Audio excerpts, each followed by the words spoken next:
આજે ટ્રેઝર ફૂડના કિચનમાં આપણે ચોખાના પૌવાને બે અલગ રીતે વઘારવાની પ્રોસેસ કરવાની છે. આમ તો જોઈએ ને તો આખા ભારતમાં તમે આ પૌવાને વઘારવાની અનેક રીત હોય છે, પરંતુ આ બંને પૌવા છે એને વઘારવાની રીત પણ ફેમસ છે, સ્વાદ પણ મસ્ત છે અને બનાવવા પણ સરળ છે. તો જો કંઈ ચટપટી ભૂખ લાગે અથવા સવારના નાસ્તામાં ઉઠતાની સાથે જ કંઈક બનાવવું છે તો આ બેસ્ટ રેસીપી છે. ખૂબ સરસ એવો સ્વાદ છે અને બંને એકબીજાથી એટલા અલગ છે. તો ચલો બનાવવાનું શરૂ કરી દેવાનું છે. તો જુઓ, સૌ પ્રથમ આપણે પહેલી રેસીપી બનાવીએ. એમાં 150 ગ્રામ જેટલા ચોખાના પાતળા પૌવા લેવાના છે. તો ઘણા જાતના પૌવા માર્કેટમાં મળતા હોય છે. અહીં આપણે પાતળા જ પૌવાનો ઉપયોગ કરવાનો છે, તમે જોઈ શકો છો. હવે આ પાતળા પૌવા છે ને એને આપણે ધોવાના છે. ધોવા ખૂબ જરૂરી છે, કેમ કે તેને ધોવાથી તેમાં પોતાનો એક ડોળ હોય છે એ બધો જ નીકળી જશે. તો આ રીતે આપણે ધોવાના છે તેને. તો સરસ રીતે 2-3 પાણી વડે ધોઈ લેવા ખૂબ જરૂરી છે. એટલે જ્યાં સુધી તેમાંથી ડોળ નીકળે ને ત્યાં સુધી હું કહું ધોવાના છે. તો જુઓ, સરસ એવો તેનો ડોળ છે એ નીકળી જતો હોય. ઘણી રેસીપીમાં આપણે એમનેમ યુઝ કરીએ તો વિચાર કરો કેટલો ડોળ નીકળે છે અને આ ડોળ આપણા પેટમાં જાય છે. અહીં તો આપણે આ ડોળને આસાનીથી કાઢી શકીએ છીએ. હવે આ પૌવા છે ને એને કાણાવાળી છાવણીમાં જ આપણે લઈ લેવાના છે અને સરસ રીતે ધોવાના છે. ચોખાના પૌવામાં જે કચાશ ન રહેવી જોઈએ. આ રીતે જ આપણે તેને છૂટા કરીને કોરા થવા માટે મૂકવાના છે. તો સરસ એવા કોરા કરવા પહેલાં ખૂબ જરૂરી છે. કોરા થાય છે ને ત્યાં સુધીમાં વઘાર જોઈએ. તો કડાઈ લેવાની છે, તેમાં 1.5 ટેબલ સ્પૂન જેટલું રાઈનું તેલ લેવાનું છે. તેલ ગરમ થાય એટલે 1 નાની ચમચી સૂકા ધાણા ઉમેરીશું, 1 નાની ચમચી જીરું ઉમેરી દઈશું. તમે રાઈ પણ લઈ શકો છો. મેં રાઈનું તેલ લીધું છે ને એટલે રાઈ નથી લેતી.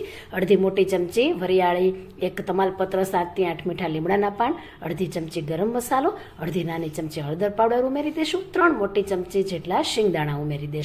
શિંગદાણાના બદલે વટાણા પણ શિયાળો હોય તો લઈ શકો છો, પરંતુ જે ઓથેન્ટિક રેસીપી છે, મૂળ રેસીપી, એમાં શિંગદાણા જતા હોય છે એટલે આપણે શિંગદાણા લીધા છે. અડધી મિનિટ માટે મસાલા સાથે જ રોસ્ટ કરવાના છે અને સરસ એવા ક્રિસ્પી બનતા હોય છે. ત્યાર પછી એક નાનો કાંદો મેં બારીક સમાર્યો છે, તેને ઉમેરી દેશું.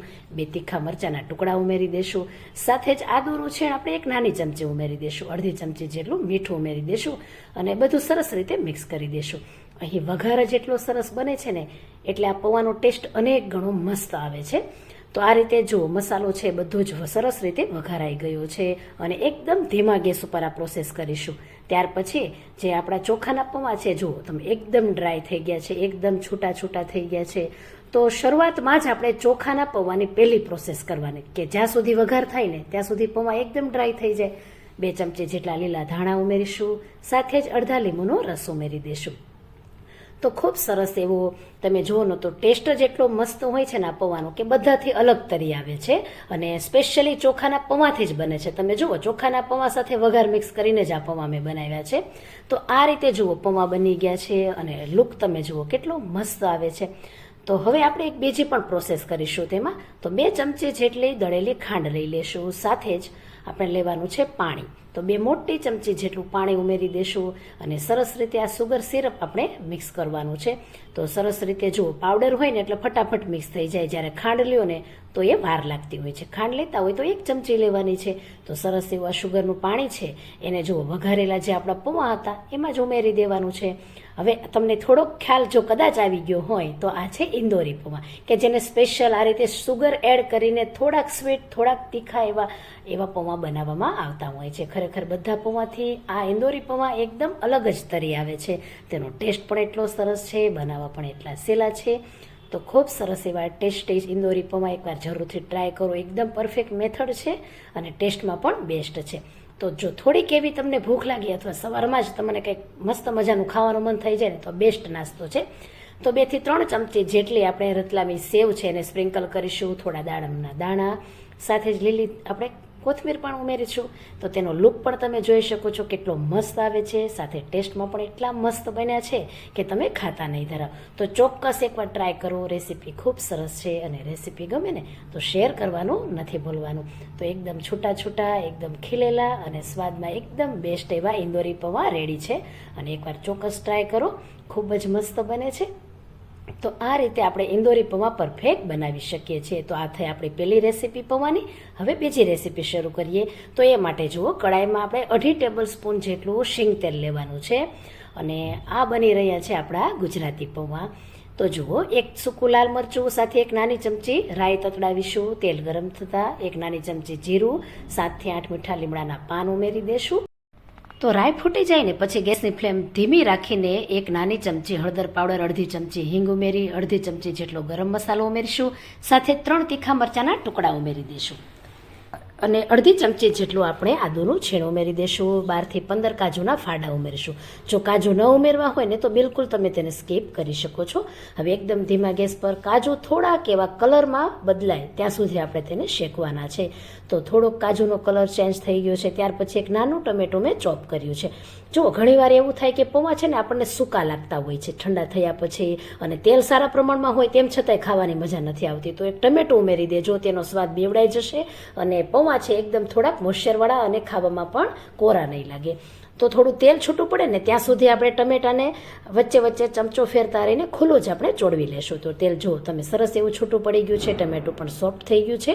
તો આવી રીતે આ પ્રોસેસ કરવી ખૂબ જરૂરી છે. ત્યાર પછી આપણે 3 બટેટાને મીડિયમ સાઇઝના એને બાફીને નાના નાના ટુકડા કર્યા છે એ ઉમેરી દઈશું. અડધી નાની ચમચી મીઠું, અડધી ચમચી જેટલું સંચળ. અહીં સંચળ ઉમેરજો, એકદમ મસ્ત એવો ટેસ્ટ આવશે પૌવામાં. હવે 2 ચમચી જેટલા લીલા ધાણા ઉમેરશું, સાથે જ અડધા લીંબુનો રસ, અને થોડોક એવો ટેસ્ટને બેલેન્સ કરવા માટે મેં અડધી નાની ચમચી ખાંડ ઉમેરી છે.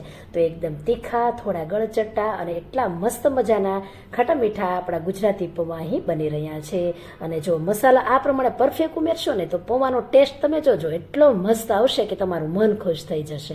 તો હવે જો આગળ જે આપણે પૌવાને ધોઈને આપણે ડ્રાય કર્યા એવી જ રીતે મેં 150 ગ્રામ જેટલા ચોખાના પૌવાને આ રીતે જ પ્રોસેસ કરીને ડ્રાય કર્યા છે. તમે જોઈ શકો છો કેટલા છૂટા છૂટા પૌવા છે અને ખૂબ સરસ એવા. આ રીતે પૌવા કરવાથી બટેટા પૌવા ખરેખર ખૂબ પરફેક્ટ બનતા હોય છે.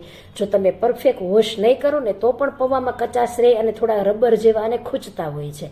તો સારા એવા પ્રમાણમાં આપણે તેને વોશ કરી લેવાના છે અને ડ્રાય થવા માટેનો ટાઈમ આપજો. પૌવા એટલા છૂટા બનશે અને મસ્ત સોફ્ટ પણ લાગશે સાથે ખાવામાં. તમે જોઈ શકો છો કે એકદમ મસ્ત એવા પૌવા હવે રેડી થઈ ગયા છે. તો આ છે ગુજરાતી પૌવા.